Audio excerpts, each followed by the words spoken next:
என் குடும்பத்தை சரிப்படுத்த போறேன், என் புருஷனை சரிப்படுத்த போறேன், என் மனைவியை சரிப்படுத்த போறேன், என் பிள்ளைங்களை சரிப்படுத்த போறேன், என் மருமகளை சரிப்படுத்த போறேன், என் மருமகனை சரிப்படுத்த போறேன், என் வீட்டை சரிப்படுத்த போறேன்னு நீங்க நினைச்சிட்டு இருந்தீங்கன்னா முதல்ல நீங்க சரிப்படுத்த வேண்டியது உங்களுக்கும் தேவனுக்கும் இருக்கக்கூடிய உறவை சரிப்படுத்தி பாருங்க. மருமகன் சூப்பர் ஆயிரும், மருமகன் சூப்பர் ஆவாரு, மனைவி சூப்பர் ஆவாங்க, கணவன் சூப்பர் ஆவாரு, பிள்ளைகள் சூப்பர் ஆவாங்க, எல்லாம் சூப்பர் ஆவதை நீங்கள் பார்க்க முடியும். எப்போ? உங்களுக்கும் ஆண்டவருக்கும் இருக்கக்கூடிய உறவு எப்படி இருக்கு?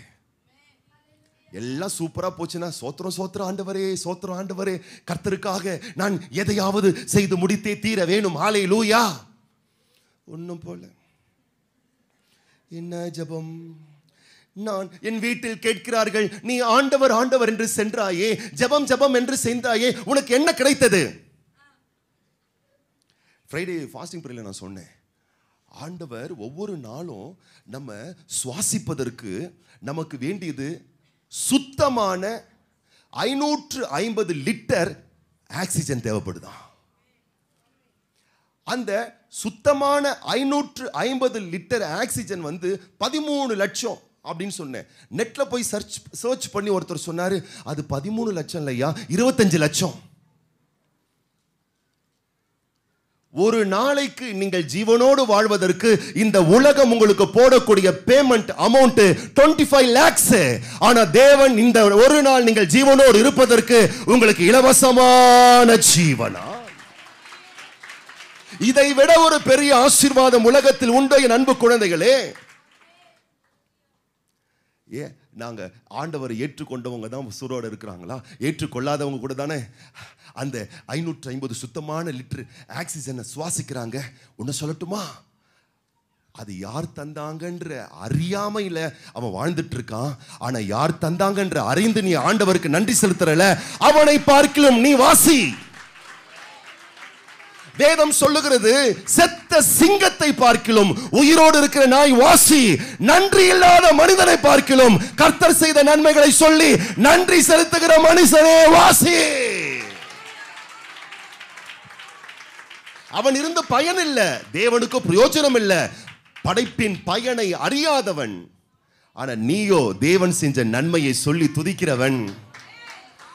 அவர்கள் வாழ்விலே சரித்திரம் படிக்கிறவர்களாய் இருப்பார்கள், ஆனால் நீயோ வாழ்வில் சரித்திரம் படைக்கிறவனாய் மாறுவார். வாழ்க்கை அப்படி கொண்டு வருவார் ஆண்டவர். வேதத்தை வாசித்து பாருங்கள், எவருடைய பெயர்களை ஆண்டவர் சரித்திரம் படைத்தவர்களாய் மாற்றி வைத்திருக்கிறார்? கர்த்தரை கனப்படுத்தியவர்கள் தான். பலவீனம் வந்துருச்சு, ஜெபம் குறைஞ்சிடக்கூடாது. எதிர்பார்த்த மாதிரி காரியம் போகல, ஆராதனை குறைஞ்சிடக்கூடாது. இந்த மாதம் எதிர்பார்த்த ரிட்டர்ன்ஸ் வரல, வரவிட்டாலும் தேவனை தேடுகிற அந்த தெய்வீக பக்தி மனநிலை மறைந்து விடவே கூடாது. இதில் நீ உறுதியா என்ன ஆனாலும் சரி, யோபு சொல்லுகிறார், அவர் என்னை கொன்று போட்டாலும் அவர் மேல் நம்பிக்கையா இருப்பேன். கொன்னெல்லாம் போட்டுற மாட்டார், பயந்துராதீங்க, அவர் நல்லவர். ஆனா அவனுடைய வைராக்கியம், ஒருவேளை கொன்னு போட்டா கூட அவர் மேல நான் நம்பிக்கை. அந்த இடத்துக்கு நீங்கள் வந்தால்தான் நான் சொல்லுகிறேன், நீங்கள் 100% முழுவதும் தேவனை ஏற்றுக்கொண்டீர்கள் என்று அடையாளம். ஏன்னா இந்த உலகத்துல நீங்க படைக்கப்பட்டதின் நோக்கம் உங்கள் புருஷனுக்காக அல்ல, உங்கள் மனைவிக்காக அல்ல, உங்கள் வீட்டுக்காக, பிள்ளைகளுக்காக, குடும்பத்துக்காக படைக்கப்பட்டது 2ஆம் பட்சம். தேவனுக்காக படைக்கப்பட்டது பிரதான பட்சம். ஆதியாகமத்தின் புஸ்தகம் 3ஆம் அதிகாரத்தில் விழுகைக்கு பிறகு, மனிதன் விழுந்து போனதுக்கு பிறகு சாபமாய் சொல்லப்பட்ட வாக்குகளை நீங்கள் வாசிப்பீர்கள். ஆதாமுக்கு சொல்லப்பட்ட சாப வார்த்தைகள், ஏவாளுக்கு சொல்லப்பட்ட சாப வார்த்தைகள், சர்பத்துக்கு சொன்ன சாப வார்த்தைகள். அதில் ஏவாளுக்கு சொல்லப்பட்ட சாப வார்த்தைகளில் ஒரு வார்த்தை, உன் ஆசை உன் புருஷனை பற்றி இருக்கும். ஸ்திரீக்கு சொல்லப்பட்ட அந்த வார்த்தை, உன் ஆசை உன் புருஷன். மனுஷன் படைக்கும் பொழுது கர்த்தர் கொடுத்த வாக்கு அல்ல அது. மனிதன் தவறு செய்து, பாவம் செய்து, கீழ்ப்படியாமைக்குள் பிரவேசித்து அவன் மீது வைக்கப்பட்ட சாப வார்த்தை அது. நான் எப்படி சொல்லிட்டீங்க? வசனம் சொல்லுது. அப்போ 24 மணி நேரமும் குடும்பத்தை பிரியப்படுத்த, கணவனை பிரியப்படுத்த, மனைவி பிரியப்படுத்த, வீட்டை பிரியப்படுத்த, பிள்ளைகளை பிரியப்படுத்த, அதற்கு சொத்தை சேர்த்து வைக்க, அதற்கான ஆஸ்திகளை சுருட்டி வைக்க, குடும்பம் குடும்பம் குடும்பம் என்று ஓடிக்கொண்டிருப்பீர்களே, ஆனால் அது விழுந்து போனதனுடைய சாப நிலை. தேவன் படைப்பின் நிலை அது அல்ல. தேவன் படைப்பின் நிலை என்ன தெரியுமா? என்னை சார்ந்து, அவரை சார்ந்திருப்பது. விழுகைக்கு பிறகு வந்த மனநிலை, விழுகைக்கு முன்பதாக இருந்த மனநிலை என்ன தெரியுமா? நன்றை கேளுங்கள், நன்றை கேளுங்கள். ஏவாளை தேவன் படைக்கும் பொழுது ஏவாளுக்கு முன்பதாக ஒரு தாய் அங்க இல்ல, அங்க ஆதாம் இல்ல, அங்க அவனுடைய கணவன் இல்ல. அந்த ஏவாளுக்கு முன்பதாக தேவன் மாத்திரமே இருந்தார். கர்த்தருடைய வார்த்தை கேட்கக்கூடிய அன்பு குழந்தைகளே, ஆண்டவர் அவருக்காகத்தான் உன்னை படைச்சிருக்காரு. என்னைக்கு அந்த பர்பஸை நீ உணர்ந்து கொள்ளுகிறாயோ, அன்றைக்கே நீ அற்புதமான படைப்பாய் மாறிவிடுவாய். ஆதாமை படைக்கும் பொழுது அங்கே ஏவாள் கிடையாது. ஆதாமை படைக்கும் பொழுது அங்கே அவனுக்கு பிள்ளைகள் கிடையாது, வீடு கிடையாது. ஆதாமை படைக்கும் பொழுது அவன் கண் திறந்து பார்க்கிறான். யார் தான் இருக்கிறாங்க? தேவன் தான். தேவனுடைய முகமும் ஆதாமின் முகமும் ஒருவருக்கொருவர் பார்த்தது போல் இருக்கிறது. அதுதான் அன்பு.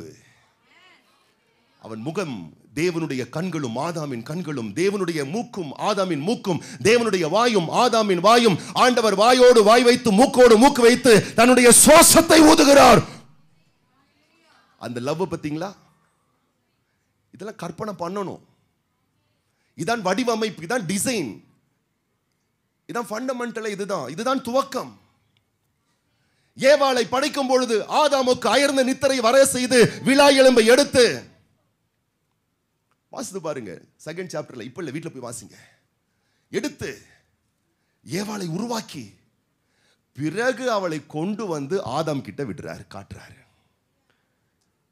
அப்ப நான் சொல்லட்டுமா, உன் கணவனை விட, உன் மனைவியை விட, உன் அப்பாவை விட, அம்மாவை விட, பிள்ளையை விட தேவன் தான் பிரதானமானவர் என்ற உறவும் அன்பும் ஐக்கியமும் அவரோடு உள்ள உறவின் தொடர்பு உனக்கு வலிமையா இருந்தால் நான் சொல்லுகிறேன், நீ தேவனை ஏற்றுக்கொண்டாய். தேவனை ஏற்றுக்கொண்டால் நீ உன்னை ஏற்றுக்கொள்வாய். உன்னை ஏற்றுக்கொண்டால் உன் குடும்பத்தையும் ஏற்றுக்கொண்டு வெற்றிகரமான ஒரு வாழ்க்கை நீ வாழ்வாய். கர்த்தருடைய பிள்ளையே,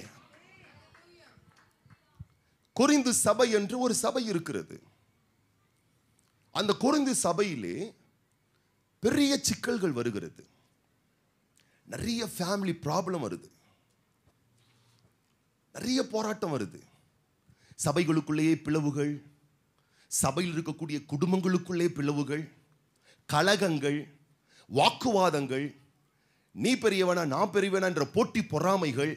சிலர்லாம் குரூப்பா பிரிகிறாங்க. நான் பவுலை சேர்ந்தவன், நான் அப்போல்லோவை சேர்ந்தவன், நான் பேதுருவை சேர்ந்தவன், நான் கிறிஸ்துவை நிறைய பிரச்சனை வருது.